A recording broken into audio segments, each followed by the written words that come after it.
위험천만한 황교안의 메시아 정치. 지금 메시아가 나타났어요. 본인이 메시아라는 거죠. 여러분, 황교안의 그 멘트 보십시오. 응? 뭐 잠들고 있는, 졸고 있는 국회의원을 향해서 막 꾸짖잖아요. 집이 중요한 얘기하는데 존다고. 이게 바로 예수님 코스프레 하는 겁니다, 여러분. 아니, 하다 보면은 졸 수도 있는 거지. 국회의원식이나 됐는데 그런 국회의원을 야단을 칩니까? 지가 뭔데? 황교안. 박근혜한테 잘 보여가지고 불의한 정권에 영합해가지고 그렇게 해서 정치적 무게감을 더했을 뿐이지. 네가 무슨 이 국회의원들처럼 정치 현장에서 민중들하고 뒹굴어보기라도 했나, 그들의 애환을 듣기라도 했나, 어디 한참 선배인 정치인 선배한테 졸고 있다고 야단을 쳐.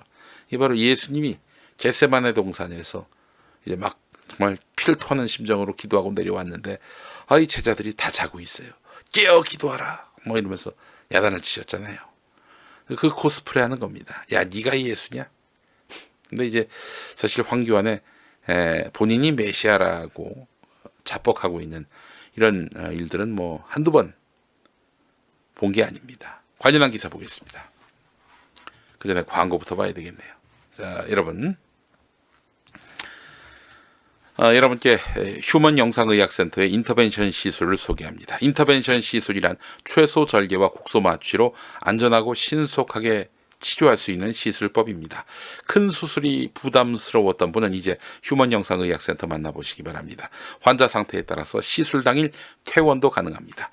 검색창에 휴먼 영상의학센터를 검색하시거나 문의전화 1588-7161, 1588-7161로 문의해 주시기 바라겠습니다. 아휴,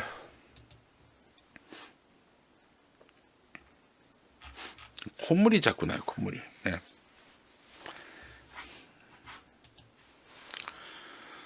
자, 일단 요거부터 한번 따져보겠습니다. 지금 비례한국당 만들겠다는 거 아니에요. 비례한국당. 연동형, 준연동형 비례대표제를 무력화하겠다. 그런 꼼수로 비례한국당을 만들겠다는 거 아닙니까? 이게 뭔지 아시죠, 개념이? 예. 정당 득표율에 따라서 의석수가 정해지는 연동형 비례대표제는 지역구에서 상대적으로 많은 의석을 확보하는 정당에 불리하게 작용합니다. 네. 배정받은 총의석에서 지역구 의석을 제외하고 나면 챙길 수 있는 비례대표 수가 적거나 아예 없을 수 있다는 것이죠. 반면에 의미 있는 정당 득표율을 기록하는 군소정당은 비례대표만으로 지금보다 많은 의석을 확보할 수 있다는 것인데요. 제1야당인 한국당 위성정당, 괴뢰정당을 만들면 이야기가 달라져요. 지역구 의석은 본가인 한국당, 비례대표 의석은 위성정당인 비례한국당이 따로 챙기면 연동형 비례대표제의 도입 취지를 무력화할 수 있다는 것이죠. 특히 비례한국당이 10%의 정당 득표율만 확보해도 현재 패스트트랙 법안으로 지정된 50% 연동형 비례대표제 하에서는 비례대표를 15석이나 차지할 수 있다는 거예요. 한국당 영남지역 의원은 꼼수라는 비판을 듣더라도 가장 중요한 것은 결국 선거승리다. 그래서 일부 민주당 의원은 실리를 챙기려면 우리도 비례민주당을 만들어야 한다라면서 노골적으로 발언했다고 합니다. 자, 그런데 정의당 이정미 의원은 중앙선거관리위원회에 확인한 결과 한국당이 비례한국당의 선거운동을 하기 위해서는 비례대표 등록을 전면 포기해야 하고 할 수 있는 선거운동도 매우 제한적일 것이라는 취지의 답변을 받았다. 이렇게 밝혔는데, 근데 국민들이 자유한국당의 이익을 위해서는 지역구는 자유한국당 찍고 비례대표는 비례한국당 찍자. 비례한국당 찍자. 이걸 모르겠습니까? 지지자들은 다 알죠. 그래서 그렇게 됐을 경우에 실질적인 위협이 될 수도 있다는 거예요. 그럼 비례한국당을 만들면 비례민주당을 만들어야 되느냐? 아닙니다. 아닙니다. 저는 이런 생각을 하죠. 국민들에게 이젠 진정성을 호소하는 정치를 해야 한다. 저렇게 해서 한국당이 정치적 연명을 하겠다라고 한다면은 국민들로부터 외면받을 거예요. 우리 국민들이 똑똑합니다. 물론 한국당을 밀어줄 수도 있겠죠. 그러면은 비례한국당의 힘이 붙으면 붙을수록, 그러면 또 우리 국민들은 우리 국민들대로 또한 한국당을 안 찍는, 아니 뭐 제 아무리 안 찍으면 장사가 있습니까? 안 찍으면 비례대표에서 폭망하고 저기 비례한국당만으로 한번 정당 운영해 보라고 하죠. 수도권, 충청, 호남, 그리고 영남에서 PK도, 강원, 제주도 말할 것 없이 민주시민들이 상당합니다. 그들이 한국당에게 표를 원래 안 주려고도 하지만 중도층마저도 마음을 접을 거예요. 저렇게 꼼수를 쓰면서 정치적 연명을 기하는 그런 세력에게 국민은 표를 주지 않을 겁니다. 우리 국민을 한번 믿어보면 어떨까 하는 생각이 드네요. 비례민주당을 만들면 똑같아지는 거예요. 한국당하고 똑같아지는 거예요. 그럼 뭐하러 연동형 비례대표제 도입했냐, 이런 얘기가 나오면 뭐라고 답하겠습니까? 자유한국당 국민들은 이성이 없다고 하는데 그 수가 얼마나 되냐 이거예요. 여러분, 지지율이 24%입니다. 지난 대선 때. 지금은 20%대 아마 더 떨어질 거예요. 묻지마 30표, 30%. 다 합쳐봐야 100석일 겁니다.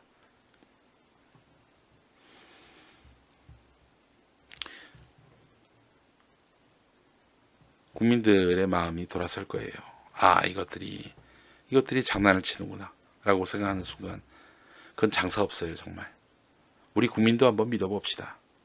그렇게 안이하게 생각하면 안 된다라고 김원장님 말씀하셨는데, 선거가 지금으로부터 한 4개월 남았죠. 4개월 남았습니다. 4개월 남는 동안 국민들이 생각을 안 하겠습니까? 당장 뭐 임박했다면은 우리 김원장님 말씀도 합리적일 수 있어요. 근데 이 4개월이나 남은 상황에서 비례한국당으로 기존 표를 지킬 수 있을지 몰라도 확장은 못합니다. 절대 확장 못해요. 예. 나이브하다는 분도 있고요. 그럼 어떻게 할까요? 뭐 비례민주당을 만들어야 합니까? 철저히 대비를 해야죠. 아니 입법사항에 저것도 집어넣으면 어떨까요? 위성정당 만들면 안 된다. 그런 건 하나의 대안이 될 수 있겠네요.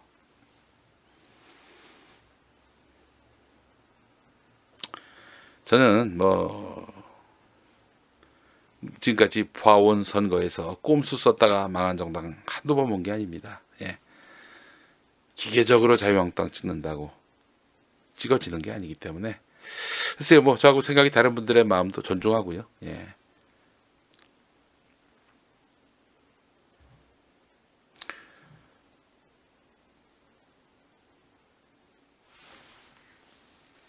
아휴, 참 답답하네요, 진짜. 선의로 뭔가를 하려고 하면은 이렇게 악의로 이 판을 흔들려고 하는 자들이 넘쳐나고 있으니 답답하네요. 위성정당 안 된다는 그렇게 해서 이제 비례정당 만들어 가지고 나중에 합당을 한다든지, 또 이렇게 되면은 말이죠. 이게 또 어떤 맥락이냐면은 새로운 보수당, 우리 공화당, 그리고 기독자유당, 이런 당들이 사실은 지역구는 자유한국당 찍고 비례대표는 우리 쪽 찍기를 바라는 이런 당들이 또 가만히 있지 않을 거예요. 네, 쉽지 않을 겁니다. 비례한국당의 미래에 대해서 저는 대단히 잿빛으로 봅니다. 예, 잿빛으로 보아요. 이렇게 또 분노하시는 시민들, 이런 시민들이 또 가만히 계실 분들이냐? 4월까지 그렇지 않습니다. 114일 남았어요. 네.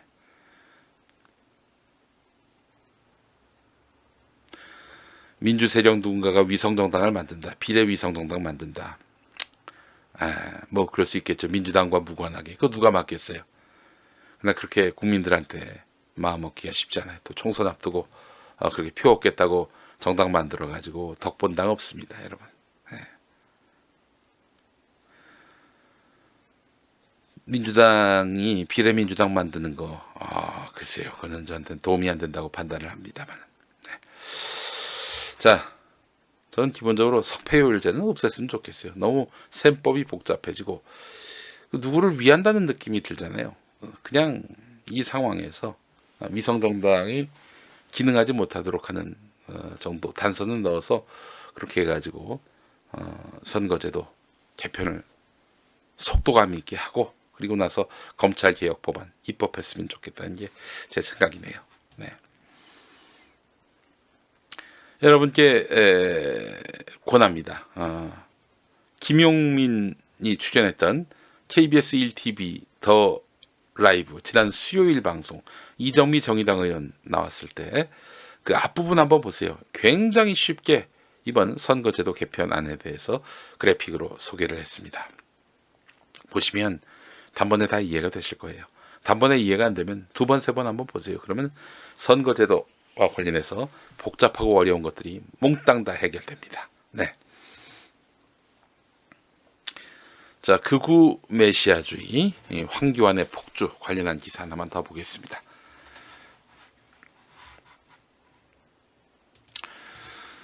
자, 거대당 대표가 태극기 부대를 이끌고 개신교 비주류 세력의 극단적인 목소리를 대변한다. 비주류라고 했는데 이 주류도 사실은 마음은 빤스 쪽에 있다고 보시면 됩니다. 뭐 비주류라고 단언할 수는 없어요. 비주류는 김용민이 같은 세력이 이제 비주류죠. 진보적 기독교. 비판 세력을 악이라고 하면서 본인을 구원자로 자처하는 황교안. 당내 불만이 커져도 공천권 탓에 의원들은 눈치만 보고 있다. 황교안은 헤게모니 키우려고 장외투쟁만 하고 있는데 3월 30일 자신을 향한 비판을 악한 세력, 반대 국민들을 천사로 규정하면서부터 시작됐던 극우 메시아주의 황교안의 폭주. 그 뒤로도 여야 사이의 의견 차이를 선악에 대비해 왔어요. 여당은 악, 자신들은 선. 공수처법, 선거법 저지 등을 요구하면서 청와대 사랑채 앞에서 단식하던 날은 지켜야 할 가치를 잃은 삶은 죽음이기 때문에 죽어서 사는 길을 택할 것이다 라면서 보수 세력의 구원자를 자처했다는 것입니다. 황교안 대표는 신학을 전공할 정도의 독실한 신앙심과 공안검사 특유의 반공의식 등을 바탕으로 진영을 나눠서 선악을 구분한 뒤 선한 것을 지켜야 한다는 소명을 내세우면서 지지층을 이끌어왔는데 황교안 대표의 이런 메시아적 발언과 행동은 개신교 신자였던 김영삼 전 대통령, 이명박 전 대통령과도 거리가 있는 거예요. 이런 이유로 개신교 쪽 내부에서조차 황교안식 장외 정치를 두고 고개를 갸웃거리는 사람들이 적지 않다는 겁니다. 의원들은 그런데 침묵하고 있어요. 비전 하나 제시하지 못하고 극우 소리 들어가면서 어찌 지지를 호소할 수 있단 말인가. 이쯤 되면 시험 운영할 만큼 했다. 브레이크 걸 때가 됐다. 한국당 당직자가 공개적으로 밝혔다고 하는데요. 이런 비판이 당 안팎에서 화제가 됐습니다. 과연 이게 시대 정신에 맞는 길인지 묻지 않을 수 없다. 지금의 당은 마치 검사 동일체 조직인 것처럼 굴러가고 있다. 이렇게 지적했고 많은 당직자들이 공감하고 있다는 겁니다. 하지만 공천권을 쥐고 있는 황교안 눈밖에 나는 것을 꺼리면서 국회의원들이 침묵하고 있다는 겁니다. 네, 극우 메시아주의 황교안의 폭주. 네, 뭐 황교안이 올해 안에 이제 당대표직을 내려놓을 것이다라고 했는데 저도 그렇게 무게를 뒀습니다만은 쉽지 않을 것 같습니다. 이건 뭘 얘기하느냐? 한국당이 약체가 됐다는 겁니다. 약체가 됐어요. 이런 약체가 된 상황에서 황교안이 제 아무리 꼼수를 부리고 비례 한국당을 만든다 한데 국민들이 이렇게 잔머리만 돌아가는 그런 정당에다가 표를 주기는 쉽지 않다는 것입니다. 뭐 그렇다고 민주당이 넉넉히 있어야 되느냐? 그렇지 않습니다. 여당으로서 새로운 세상에 대한 비전을 보여주고 자유한국당 심판해야지 이걸로 표를 얻기보다는 민주당을 찍으면 내 삶이 달라지겠지. 이렇게 해서 바꿔가야 된다는 것이 사실은 민주당이 가야 할 길이 아니겠는가 생각을 해봤습니다. 네.